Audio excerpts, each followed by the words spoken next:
What up, headbangers? How you doing? I'm Robb O'Day, and welcome to the greasiest of all time. Today we're chilling with Dawn of Ascension out of South Arkansas. How are you doing, my brothers? Awesome. Good, man. Why don't you introduce yourselves and tell us how the band got together?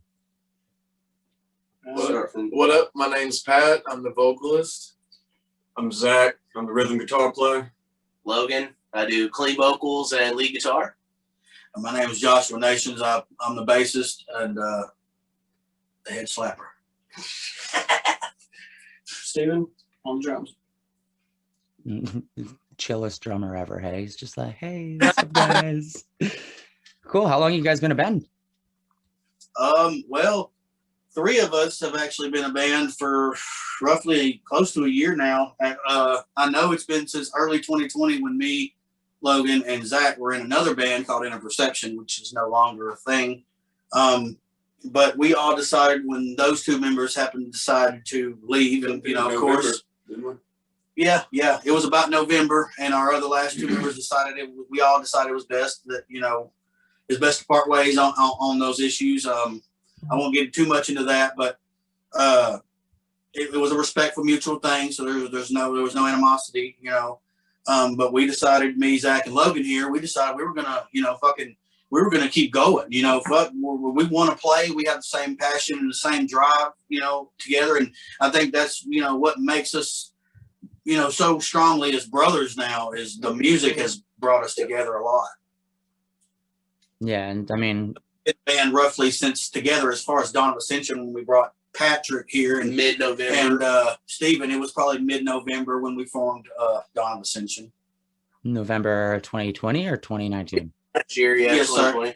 Oh, wow. So you guys are like, it's incredible to hear how tight your sound is for being such a young band. Because like I think I commented on one of Josh's posts the other day when he posted your guys' demo. I was just like, man, I was fucking cruising around and like your song came on. I didn't realize it was you guys. And I'm just like headbanging in my car. The bass is just fucking vibrating. And I'm like, look down. I'm like, God damn, boys, well done. Like, fucking such a good album. And I mean, both your guys' vocals, like I love the scream. And I was gonna actually ask, it's nice to see two vocalists because the screams are fucking greasy, man. Like I love them. And then you get those cleans, and it's I don't know, it's a nice perfect blend. Thank you. How was your guys' writing experience for that demo? Well, a lot of grind time, a lot of man hours in the studio. A lot of it was done in Logan's bedroom, and still is for the most part, But as far as like instrumental, the writing process for that went. Logan's pretty much the riff master in the band, and Zach like literally picks up like that, and they're both like in sync. As far as the lyrical writing process, Logan and I have bounced quite a few ideas back and forth together. There's even times where he'll come up with a whole ass chorus, and I'll just come in like, okay, well, that's one less thing I got to do. But in all seriousness, like my writing comes from just. I used to love to write in English back in high school. So, I mean, a topic comes up and I'm just like, okay, let's make a whole song about this. I write my lyric writing process. Yeah, I'm the exact same way. I can take a topic and just fucking fly. What makes you so good at what you do is the fact that, you put real raw emotion and you literally put everything, and Logan as well. Everything that we do, and I'm not just speaking for both of them, but as the whole band, like everything that we do, we all put 150% into it. But with just you guys' vocals, as far as we're talking about right now, in my opinion, the raw emotion and the tenacity and the dedication that is in you guys' voices, you can hear it, and it's empowering. And I think it's going to inspire. Hopefully, we're doing this 25 or 30 years, and we can inspire millions of people around the world. That's the goal. Yeah, and I mean, as I was saying with the other band, because they were saying that they're getting too old. I was like, there's no such thing as too old or too young, or not good enough. It's dedication. It's always, if you look at any band that's made it, some of the best, the most dedicated bands that are now the biggest bands that we all idolize, you put them up to bands nowadays, they fucking suck. You know what I mean? Like, you can't, there's no comparison, but like it doesn't matter what people think in the long run. It's what you guys find inspiring as a band. I agree. Right. Because there's almost 8 billion people on the planet. I guarantee a lot of those people ain't gonna like the music, but fuck those guys. That's how I see it. So We have a show March 20th, and we're going into an area in my hometown, and we're kind of going into an element that, and I've talked to my brothers here about it. We're actually going into an element that is Uncomfortable to say the least. yeah, it's going to be very uncomfortable because this particular venue has not been known to really jive with our demographic and genre of music, and they know that our style of music. Yes, I mean we're millennials, for God's sake, but at the end of the day, our music most of the time, we can't help it. It goes to the Generation Z kids. Love the shit. You know what I'm saying? We can't help who our fan base reaches to the most. And when we play, it's going to be a very exaggerated party environment, very, very live and raw. And our fans is going to be in there, and it's going to be a very, very, shall I say, chaotic experience. You know what I mean? And this particular place is known for more of your rap at night and your country and old school rock and metal during the day. So they're really not, it's not a place that particularly does our style of music, but we're going to go in there and blow the fucking walls off that place. It's a redneck beer bar. Sounds perfect, right? well, and I mean, that's one downfall to being a metal band is there is no venues that are like, I mean, there's a handful of venues that are willing to have a band come in that plays heavier music, but I don't know why there's this like stigma that metal bands can't sell tickets or bring people into a bar kind of a thing. It doesn't make sense. Loud and they can't understand what you're saying. I can perfectly. Yeah, I've said it many times on the show that I can't really understand what country artists are saying, but it doesn't mean that I don't hear it everywhere. You know what I mean? Like, it's everywhere. It's just nothing but full of, don't get me wrong, man. I like party country, you know what I'm saying? Some upbeat shit. But at the end of the day, most of your country that sells these days is, my wife died and my dog died, so I'm going to go to the bar and get drunk, and then on my way home, I'm going to wind up crashing into something and dying. And it's just a bunch of depression shit. Or, you're going to meet someone in the hospital, she's going to cheat on me. Yeah, it's just, right. It's shit that, especially with people like outcasts like us that have all of us have, we all have, issues that we've dealt with growing up, and we're considered outcasts, especially like we said last time in this area. And so, people look at us and, they're not right. They're not normal. Well, we don't give a shit because we understand each other, and that's all. Normal is just a setting on the watch.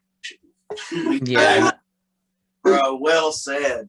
And it's funny because I was actually really wanted to get you guys back on to talk more about that, because I don't think a lot of bands really have to deal with that concept still.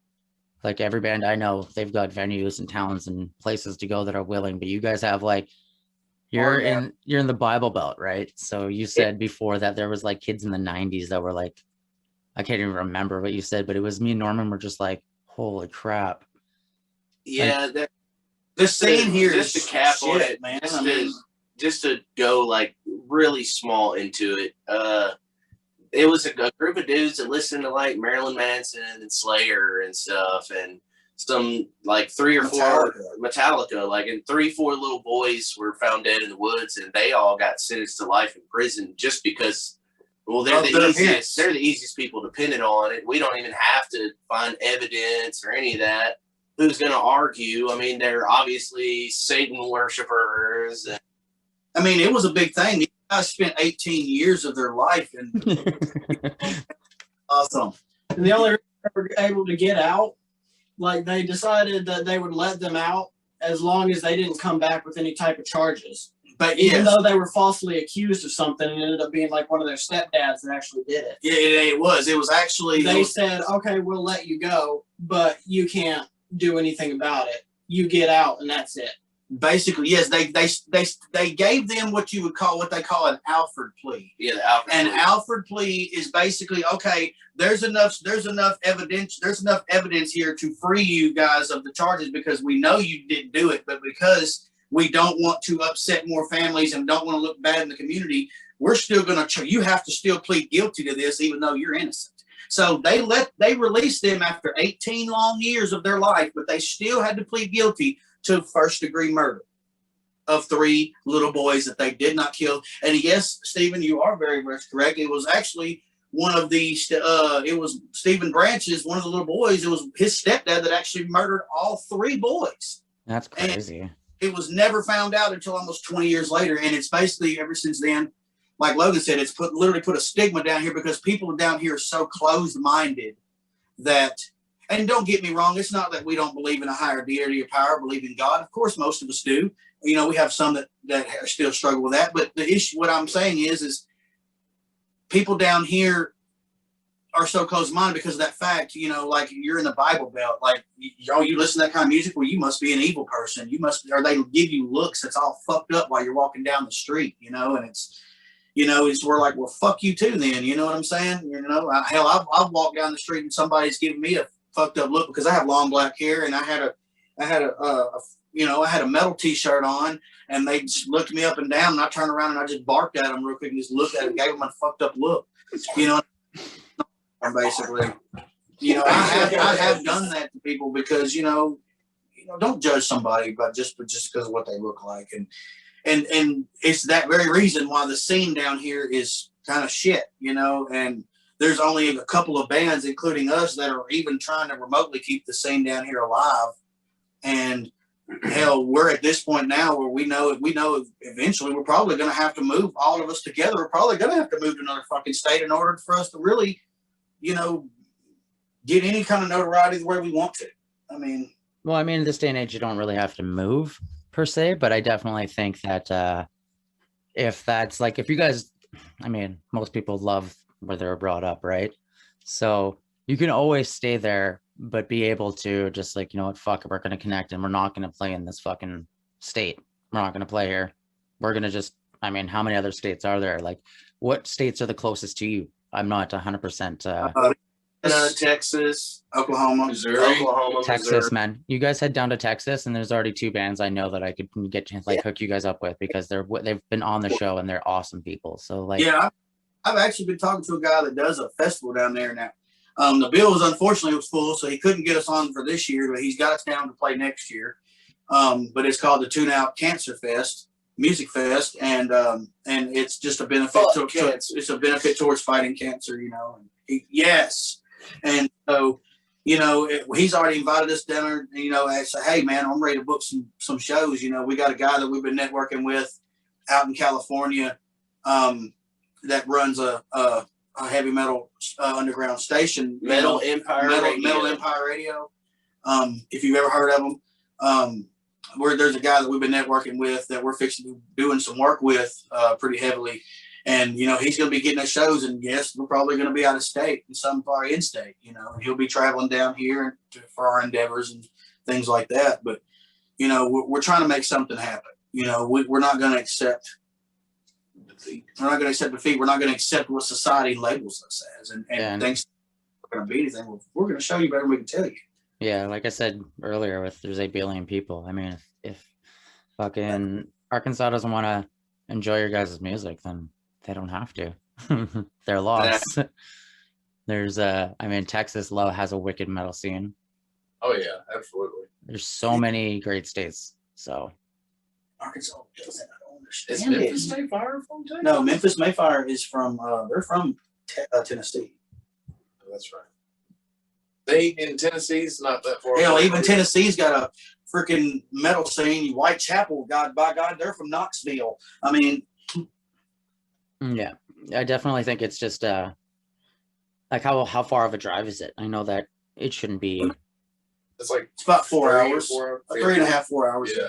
Yeah, So at see least- that's like me driving to Vancouver to perform. Jeez. Jesus. Where are you at again? Where you at Where are again? you stationed at? We're in Kelowna. So Like, it's in BC. Gotcha. Okay. like British. So is British Columbia different than Canada, or No, it's Canada. It's just it's I always like to say that if anybody should separate, it would be BC because I don't know, we have everything we need and we're a total different breed. free healthcare and free education, and the weed's legal completely across the fucking nation? Yeah, every time, always. Great reason. Downfall to where we are is it's super We need for to us. come, It's yeah. come gnash some poutine with you guys, Yeah, man, man. we need to get some food names going. Yeah, and I was gonna say you guys need to go to Seattle if you wanted to relocate. I think Seattle would probably be the best bet because you're a couple hours away from Canada. You can tour into Canada, hit Alberta, Saskatchewan, and then you can also hit Portland and fucking like Oregon. And you got Washington, and they love metal. California's right down. I had a cousin that lived in. They just moved back. That's where he lived for 12 years. Was in Seattle, and I have an aunt that lives up there in Seattle, and she works for Evergreen Beauty College up there. And man, hell, I know for a fact if we could get a show up there, I know if we could stay with her for a couple of days, that wouldn't be, and we wouldn't even have to pay for a fucking hotel. That's one of the big problems is having enough money after the gig to feed yourself and get back where you got to go. Oh no, we'll be eating jack mackerels and bologna sandwiches. Yeah. Probably as high as we're gonna fucking go for the most part, you know. Bologna sandwiches. We're doing bologna Sandwiches. sandwiches. I'd rather have a hot dog. Sandwich. Right. No, it's definitely a weird world where people don't. Metal used to be so embraced. Like we hear about stories of like rock stars, the typical image of a rock star. You got fucking Slash drunk as fuck with a guitar. They were the rock stars. They were what was popular. They were at the top of everything. And now it's like if you're in a metal band or a rock band, you're frowned upon. So it's weird. In what, 35, 40 years? Yeah, 40, 45 years. It's changed that much. Right. It's crazy. And, you know, I've always looked at metal as being a very, and my man Jose Mangan from Sirius XM Metal, Liquid Metal Station, and man, he said it the best. Metal is a very raw and real organic outlet to get all your fucking demons out and just get them out. You know what I'm saying? And metal is a free expression to do those things. And you can get all, you know, music is what feelings sound like. And we put, you know, that's the thing. And I guess that's another thing I love about being all with my guys in our band is we put every bit of emotion we have into our music and it shows. And I believe that. Mm-hmm. Yeah, no, for sure. You, your sound has a more true sound. That's the only word I can describe is true. It's not faked. It's not trying to, oh, we want to make some money. This is what we fucking write. Accept it. Either way. Exactly. Surely appreciate that, man. Because it's I love it. It reminds me of like bands that I grew up and idolized. You know what I mean? Like, I hate to say the emo days, but like, fuck, those were the bands that brought me into wanting to perform live. Like I've listened to metal since I was 9 years old. Pantera, Metallica. I never did Slayer. I wasn't a Slayer. I'm a Megadeth fan through and through. Like Dave Mustaine is. You can't like if you like Metallica and you don't like Megadeth, you're a fucking idiot because Metallica's best albums were written by Dave Mustaine. So for me, it's growing up. Still one of the all-time great guitar player, in my opinion. Hey, say what the fuck you want to, but Kirk Hammett is a badass. Oh yes, 100%. He is an amazing guitar player. To me, he's as good as Dave Mustaine. I wouldn't say that, but you know, the everlasting metal fucking battle. The fact of what gives Dave Mustaine that better edge is he has the vocal experience and the lead guitar experience at the same time, as to where Kirk can only play lead. Yeah. And his Mustaine's writing process is crazy. It's just like, awesome. Mustaine writes great music. We Yes. we established that. I mean, Megadeth is one of my favorites. I'm going to see them. But it's actually the headlining tour is Lamb of God and Megadeth's tour, and they're going to be here in Rogers, Arkansas at the Walmart Amphitheater. I've been bitching about that tour for like since the day I saw the flyer. Yes, It says North America, yes. but North is Canada, and there's no Canadian dates. I know, man. But man, it's Lamb of God, Death, Trivium, and In Flames, and I can't fucking wait. I know In Flames that's like I had only a handful of bands I needed to see in life. I've seen Slipknot and Deftones open for them, so that took 2 off. I saw Radiohead, and it was like a 3.5 hour performance, and I was on fucking mushrooms. Amazing. Oh wow! Smashing Pumpkins when they had their reunion tour. I wanted to see Tom Petty, but he passed away, so I have to see In Flames, or I'm gonna be fucked. Bands. Like they're fucking one of my biggest inspirations. What I love about them is the fact that they do branch off into other tunings when they play, but they've always been very, very, very true to drop B. Mm-hmm. The thing that I love about In Flames is they have always been very dedicated to that specific tuning, and it doesn't matter because all their albums are fucking fire. You know, Yeah. it's. My favorite thing is is Bjorn's ability to take a song from heavy and drop it into an acoustic breakdown. That is, yes. The band, It was Jester's Dance. yeah, early In Flames is where it's at. Jester's Dance, the instrumental. So during COVID, how has it affected you guys with since you put out an album, you're getting ready for shows? Has it been pretty easy for you guys to just continue? The only issue has really been financially. You know, being able to drive the band financially has been a bit of an issue because, I mean, during the first lockdown, a lot of local businesses around here just went under because they couldn't afford to keep going. And it took a toll on our drummer, maybe more than all of us, because he was working at a mom and pop, you know, little down home local restaurant, and I mean they didn't have any option but to go under. Mm-hmm. When you're down for 3 months or longer, you know what I'm saying? And then, okay, well, all of a sudden now we can reopen, but yet you've got 3 months worth of back bills and debt that you just can't recover from because you're not providing the extra money every day to come in to supplement it. So, and you can't pay your staff. I mean, it sucks. It really does. And I feel like this pandemic, this whole COVID-19, whatever you want to call it, I mean, it's up there with the Black Plague, man. Like, it's one of the worst things that could have happened. Like, no one saw it coming. It just came out of nowhere and just destroyed. I mean, and I'm not even just talking about businesses, but people. I mean, thousands of people have lost their life to this. Millions. We've actually lost. I think the COVID has actually worldwide has taken over 2 million people's lives, or about 2 million people's lives. Yeah. But yeah, as far as how it's affected us financially is the biggest deal. Absolutely. Because I mean, on the flip side of that whole, you know, businesses going under, that actually gave us a little more opportunity to have time to get together, and because you know we're all within 50 miles of each other at most, so we haven't had to cross any state lines or anything. You know, we're just throw me some gas money, I'll come get you kind of deal, and we did a lot of we did all the recording at my place. You know, I've got a studio set up in my bedroom. We did everything bedroom studio style. So that's badass, though. I mean, we're able to just, whenever we have an idea, we want to track it. All right, you know, my kids go to their stepdad's house or, you know, whatever. This weekend, we'll all get together. We'll track. And we've been able to mostly do everything in one day at a time just from practicing on our own at home and having everything down to a science. And when we're sitting down to record, there's no questions. I mean, it's just press record and go, you know. So it's really helped with us getting the demos together to not have as much going on.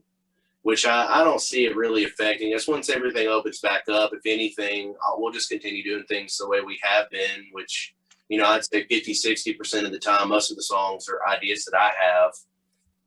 I'll flesh out, a good 3.5 minute track, and then we'll come together and we'll add Josh's style to it, Zach's style to it. And, we write with MIDI sample drums. So, it's really, he can listen to it and get an idea for what he's going to do and then change it up here and there. So, do you guys write the drums for him?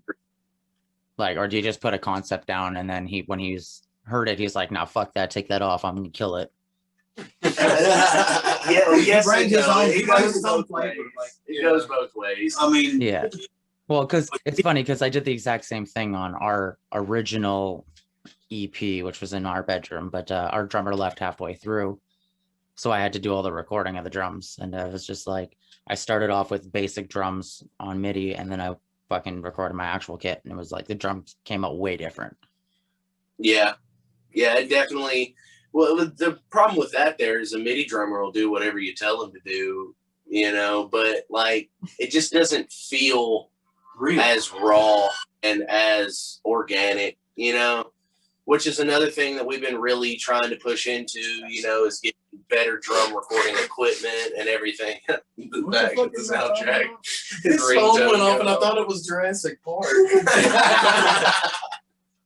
But yeah, like, I feel like this album, which these demos that you've heard, this 3-track that we released, we did all that, I wouldn't say in a hurry. We took our time to make sure everything was where we wanted it to be, but we did honestly use sampled drums for that.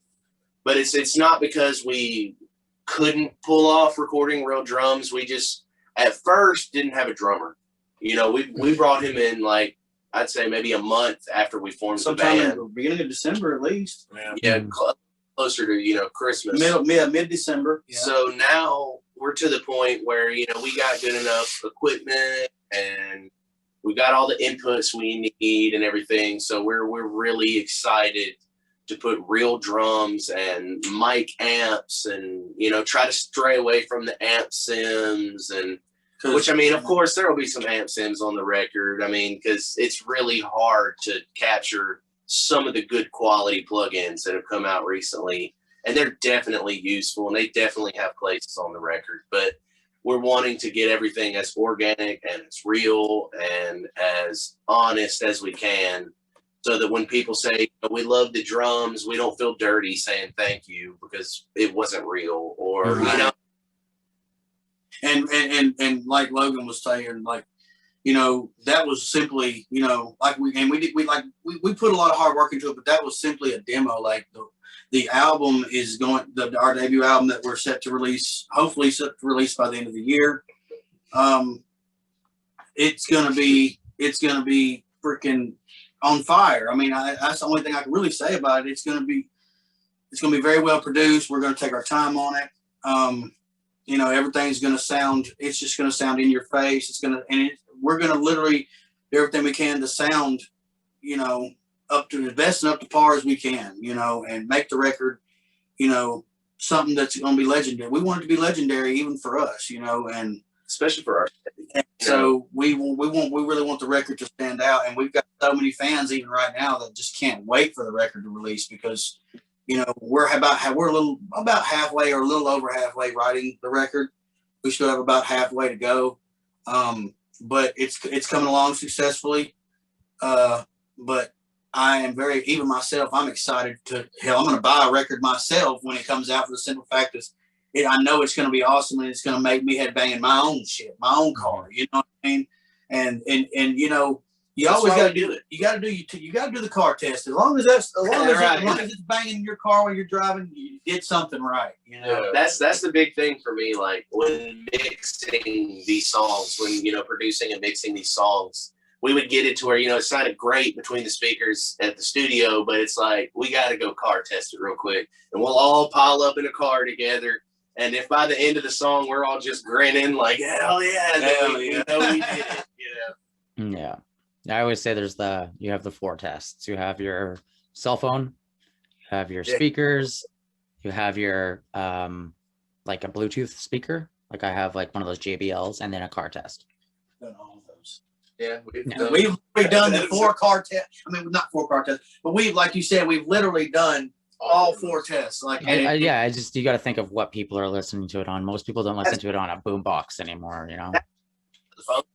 Is like a lot of people are just listening to songs just out of their little mono phone speaker. Mm-hmm. And so like that's quality. actually a big goal. Cause I mean, I literally just found out recently that my phone has 2 speakers, but it's like you have the one on the bottom, but I never realized that like the earpiece had one too. I'm like, oh shit, now I feel like a rookie.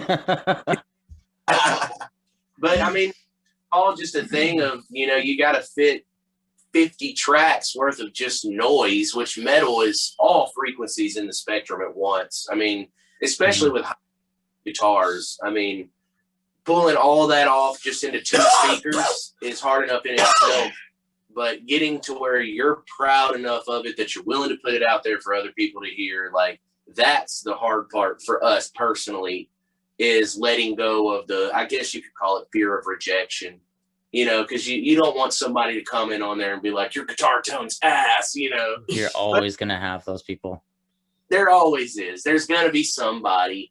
Yeah, we literally had somebody go through every video on our fucking YouTube and say the vocals were shit. And I was just like, all right, delete. Took them longer to write it. That's sad that they had that much time just to hate, just to be a hate. I found it funny because it was like some old dude, and I'm like, you probably don't even fucking touch a guitar, dude. I play 13 instruments, lick my dick. So, damn boomers. Yeah, I always find it entertaining who's always the ones criticizing, because you know a real musician isn't going to. Right. Like you'll have good criticism, and they're like, oh, like you should have done your miking this way, but like it sounds good, but never like this isn't metal. Right. And that's another thing you got to keep in mind is how many of those people that are going to have negative feedback, how many of them even actually know what they're talking about? Or are going to come see you, or, you know, Right. It doesn't even matter. You're never going to meet them. And actually benefit you at all, which, I mean, that's not our goal. Our goal is not to be filthy rich. Our goal is to make a statement. Our goal is like, just to give an example, the guy we were talking about from Metal Empire Radio, he told us that our track "Take It All Away" really spoke to him, and it's because he had lost his wife He cried in a car accident, and that means more than any dollar amount. Somebody telling me that my song brought them to tears, or gave them goosebumps, or reminded them of someone they loved, that means the absolute most to us, because that's what music is for us. Yeah. Because I mean, I'm sure each of us have a playlist where if you have a bad day, this song by this band is always going to make me feel better, because I know he feels the same way. How that we do. Right. I'm not alone in feeling this way. I'm not alone in thinking about things this way, because this band did the same thing and they put it on paper. And so that's our driving force, which, I mean, Josh kind of already touched on that. Like, emotion is really like, that's the bread and butter for us. Like the great Randy Blythe said, man, you know, with me, you know, metal is always going to be cherished in some aspect, because there's always somebody out there that is just like you, that feels exactly the way you do. Just like Logan said, and it goes hand in hand. And, you know, we don't care about, like Logan said, you know, we don't care if we get rich. You know, if we do, cool. If, you know, we make it to like a nice label that people know about, that's, you know, that they're doing well for themselves. Okay, cool. You know, we're all down. We're cool. We're down with that. But that's not, at the end of the day, that's not why we do this. We do this because we want to reach somebody. We want to to touch them in a real way, you know, like feel their pain, and we want to touch base on that. And it speaks in our music. And you know, another thing I love about Pat here is he's very, very, he knows how to interact with the crowd, and he knows how to get things, you know, he knows how to get shit popping and going, and he knows how to interact with somebody on a personal level. He can look in their eyes while he's doing his thing, and you know, and that's what it's about, is personal connection with fan or anybody that you can reach with this music, and that is the sole purpose why we do this. And kind of on the flip flop of that, some of my favorite shows I've ever been to were in small, unknown venues where you're close enough to get hit by the beads of sweat from the singer's Real forehead. shit, dude. You know what I mean? When you're close enough, I have a funny small story about that. I saw Born of Osiris for my birthday 2 years ago at a small kind of venue here around up in Little Rock. Yeah. And, you know, I've loved Born of Osiris since their first record, since The New Rain. Like, they've been one of my favorite bands. And getting to see them a day before my birthday was cool enough. But during the show, Lee McKinney kept having to pull my hair off of his guitar strings because I was headbanging right there in the front row. Are you serious? Yeah. That reminds. Much more of an overwhelming experience. Is like, you don't even have to talk to a band to feel like you've connected with them when you're in a smaller venue and set up like that. Even big ones. It's cool feeling too when you're at a big show and they fucking see you. Like when I saw Slipknot, Jim Root and Chris Fenn were in front of me, and Chris Fenn was getting the crowd to clap, and I was like, fuck that. And I started smashing my head. And he just fucking points at me and starts hitting himself in the head, and like my whole world stopped. I was like, Chris Fenn just fucking saw me. Like I was like fanboying hard. Right. It's cool. Like as a younger band, or not a younger band, but an emerging band too, you're still gonna have fans like that look at you like you're that level. And I think that's a really cool thing. Absolutely. And that's what I always tell the guys, like, if you're gonna step on stage and you're gonna put on an actual show, you can't think about yourself as Stephen Lancaster, Josh Nation, Zach Robinson, Patrick Reams. You're Kirk Hammett. You're John Campbell. You're whoever you want to be, right? Because when you're on that stage, you're putting on a performance. Mm-hmm. You're not yourself.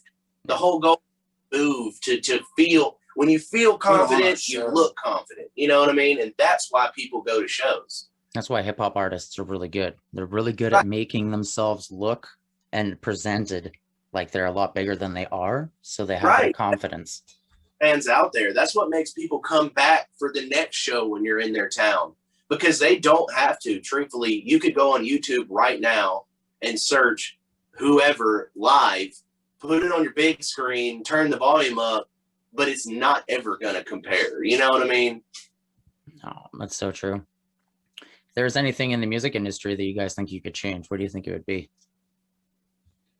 Acceptance. Yes, that's probably like, I think I've even heard you touch on this in a past, like in the Myspace age.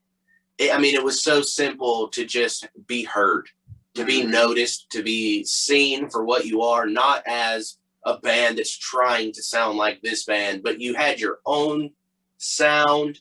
You could just get on MySpace and discover a new band every day.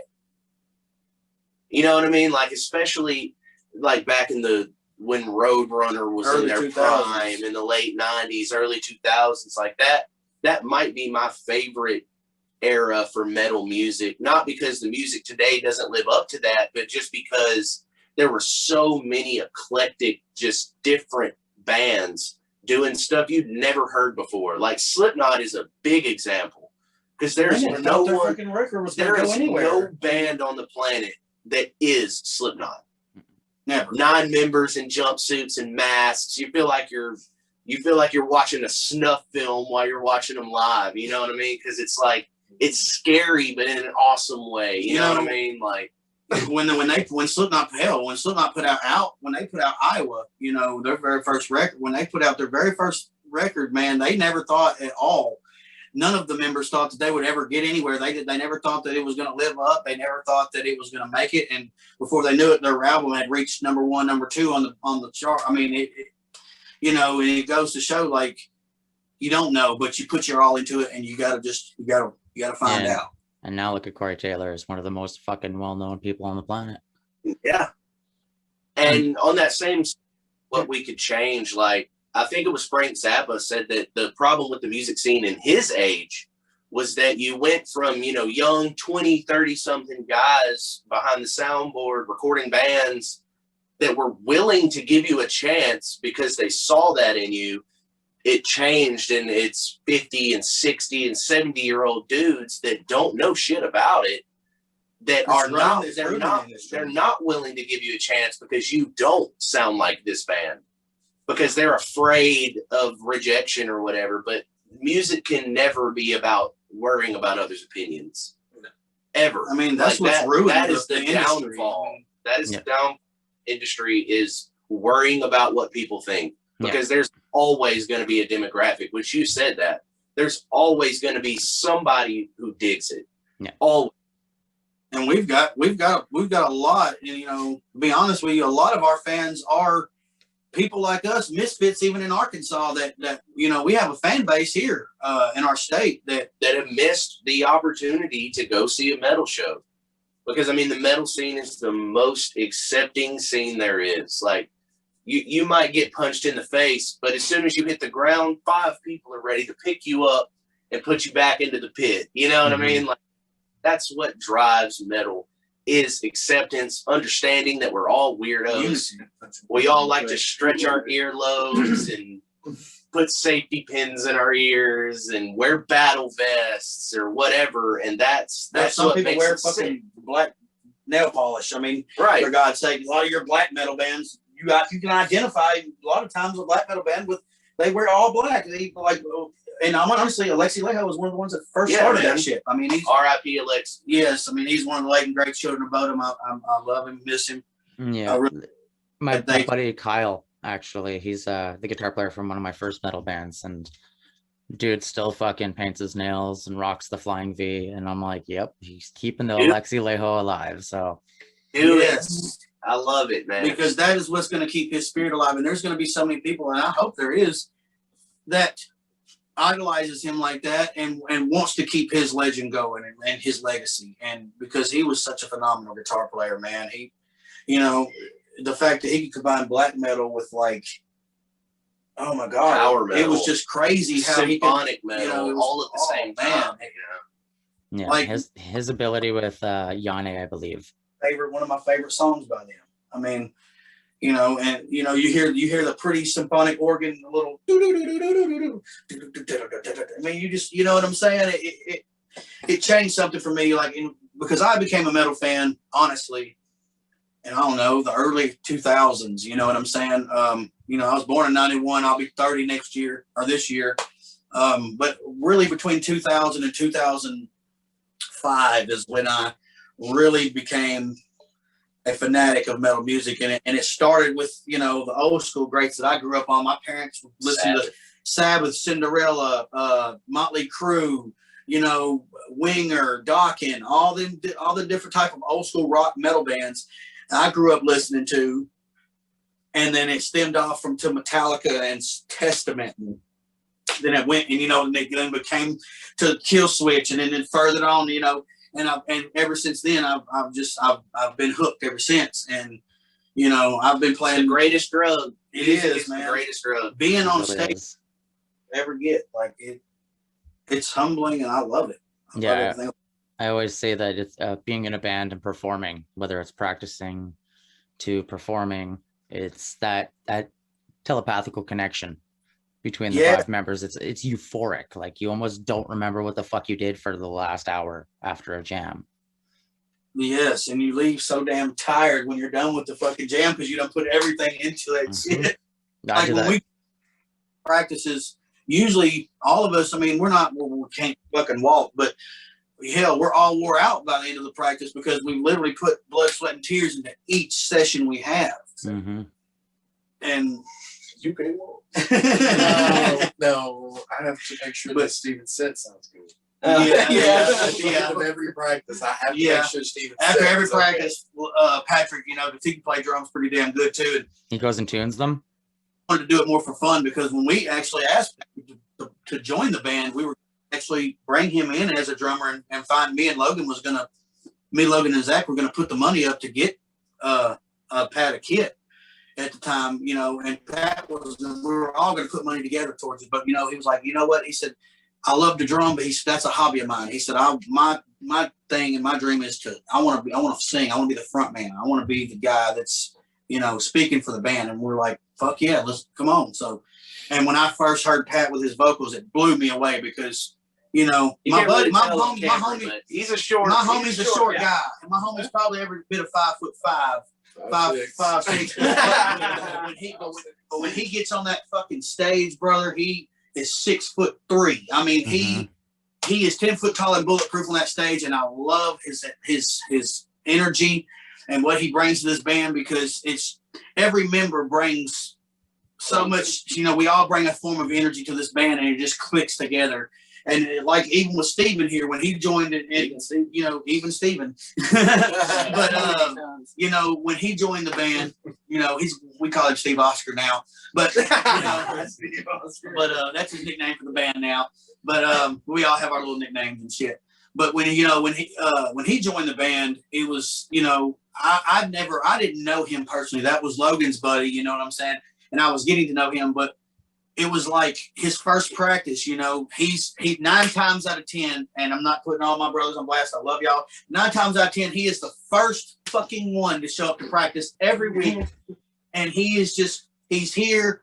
You know, he sets up, he's ready to go. You know, he don't talk much, but you know, it's the cool point about it. The fact is, Steven, you know, first time I ever seen him play drums, you know what I'm saying? To me, he meshed so well, you know, with everybody's sound, and you know what I mean?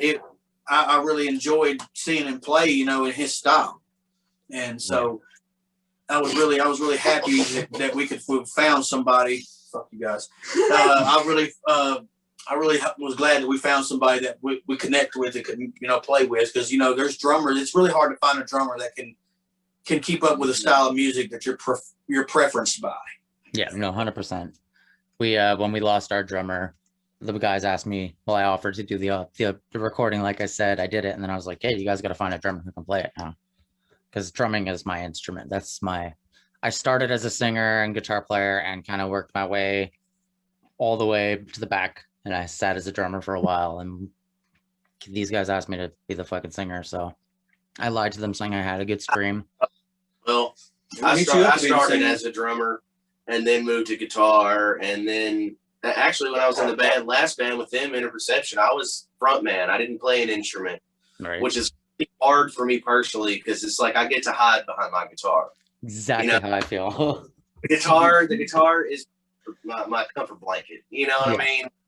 Not look at my grill. Hey, you did it. Wash my hands. You know, you fucking did good though for not playing an instrument, just being a straight vocals. He blew us away. Like when, you know, even Logan's first practice with Interperception, when we were with them, it was mind blowing, because you could hear him so good over all the instruments, and it meshed so good. And I was one of the few times found a diamond right there. One of the few times having a loud mouth comes in handy. Yeah, I was definitely quiet my first time, because I had taken a 3-year break from music, and the guys were like, I found my guitar player. Actually, I quit a job to go to school, and he replaced me, and he was outside smoking, listening to metal, and I'm like, I made the mold for the new staff members. And he was kind of like, yeah. And then we became friends, and he asked me to be in a band, and the rest is history. Now he's stuck with me. Hell yeah. Yeah, it's a unique thing too, to find that core group that works so well together. We got lucky. It was first tries for us so far, and we hadn't looked back. That's awesome. I don't know about y'all. I wouldn't behind me all the time. Do you guys have an electric drum kit or just straight acoustic kit? Actually, Steven has like 100 drum kits. He's got like 3 freaking kits. You know, he's got a show kit. But see, one of the things that's really cool about Steven, he likes to not necessarily build kits. Like, he doesn't cut the wood and everything, but he likes to take different pieces from drum kits and then cover them all in something so they all look like they're from the same kit. So it's essentially a Franken kit. Yeah, Franken kit. No, those guys. That's fucking cool, bro. You should see my drum kit. I've got what is it? Fucking 3 rototoms, a 10-inch, 12-inch, 13, 14, 2 16s, and 18 double bass, and it's a Franken kit. Rototoms. But I ripped everything off, like all the wraps. I was like, fuck those stupid wraps. I sanded them down and I stained them a nice like hunter green. So like my whole kit works. It's just you can tell it's different pieces because of the wood grain. But I mean, It's very you don't cool. you don't really need to go buy a fucking $1,500 drum kit. You can to get the same sound, right? You can Feels nice. tune. Right. It's nice. You don't It's need- definitely nice to have it. It's more rewarding to get some pawn shop drums and finish them up and sand them up and put good heads and good hoops on them and just make a good kit. You know what I mean? It feels better. Same with the guitar. Like I mean, I'm not adverse. Like I'm not against getting a pawn shop guitar, throwing some good pickups in it, getting it set up, messing with the truss rods, sanding down your fretboard, and making it sound good. I mean, there's no reason you should have to spend $2,000 on a guitar.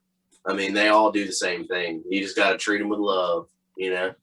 yeah, my favorite thing is people who buy like a fucking $2,000 guitar and never touch it because they don't know how to play. What the Yeah, fuck don't are know you how- doing? The amount of guitars I've smashed learning, I can at least say 5. So Yeah. I would never. They were squires, you know? Yeah, legit. I just bought a Jackson too. Like this summer, I was like, I'll invest in it. It's a miniature. It's not like a full mini, but it's a smaller version, and I can play like fucking shred it. But I scratched it within like the first 2 weeks, and I was just like, so I'm in the market for a new guitar myself. I think I might get the Jackson HT6, the Misha Mansour signature from Periphery. yeah, Really, this- and it is a sexy guitar. See, I'm an Ibanez. yeah, I got my LTD and my Jackson. That's it. And then I have like a really crappy old. It's a fucking. I bought it for $40. It's a Stratocaster, but it's a Nova. And that thing's been through fucking everything, dude. I straight up was drunk as fuck at a festival, threw it in the air, let it fucking hit the ground, picked it up and kept playing. And like, it's still alive to this day. It's sitting in my storage unit because I'm like, it's just retired. But like, still, Yeah, you must have one of them Nokia guitars, bro. right? No, I didn't care about it. So I just fucking threw it around. But like, I would never do that with these ones. These are like my babies. And I'm an Ibanez lover, man. Ibanez is good, though, for sure. Yeah. Cool. Is there anything that you guys want to say to the viewers before we wrap up? Be watching for the record. You know, we're gonna put it out, like we said, hopefully by the end of the year. Be ready. Check us out on Spotify, Apple Music, iTunes, all of the above, YouTube. Google Play, isn't it? We're gonna try to bring back the Oh, YouTube. we're gonna try to bring back the studio update phase on YouTube when we start doing our record. Oh, it's not. We're gonna start trying to do some We need to get on good Amazon. studio videos. So be looking out on our We're YouTube on as well. Amazon. Yeah. Word. Okay. Well, You guys on should know that. definitely throw a music video together for Take It All Away. Yo, we've been talking. yeah. I've got ideas for it too, man. So that's Yeah. the one. Decided that's the one we're gonna start with music video wise. Yeah, I Awesome. definitely think that's the best way to get around getting out nowadays is video content, even if it's not industry standard. That's the one thing I push for is who gives a fuck what it looks like, make art. Right. Absolutely. Exactly. And hell, we could hire. I mean, I know some people that's damn good. Man, with making videos, we could probably get from $100 to $300. Saying to do a video. Networking, make friends. It's the only way you can get around in the industry. Word of mouth. Word of mouth is the greatest tool, man. Well, when you guys get your album finished and or you get some new stuff coming out, let us know because we'll have you back on. All right. That sounds great, man. I really appreciate the opportunity. No worries. So, Thank you guys for coming back on and doing this again. Absolutely. Thank you so much. All right, gents. You guys have a good practice. You too, bro. You too, man. Keep it metal. Oh, wait. Wait, you're not going to You're practice. not going to practice. Bye, guys. Later. Hey, guys. Thanks for watching the video. Don't forget to like and subscribe. And hit that little dicky bell because you don't want to miss out on any of the motherfucking shit we drop in. Right, Norman? Absolutely, Rob.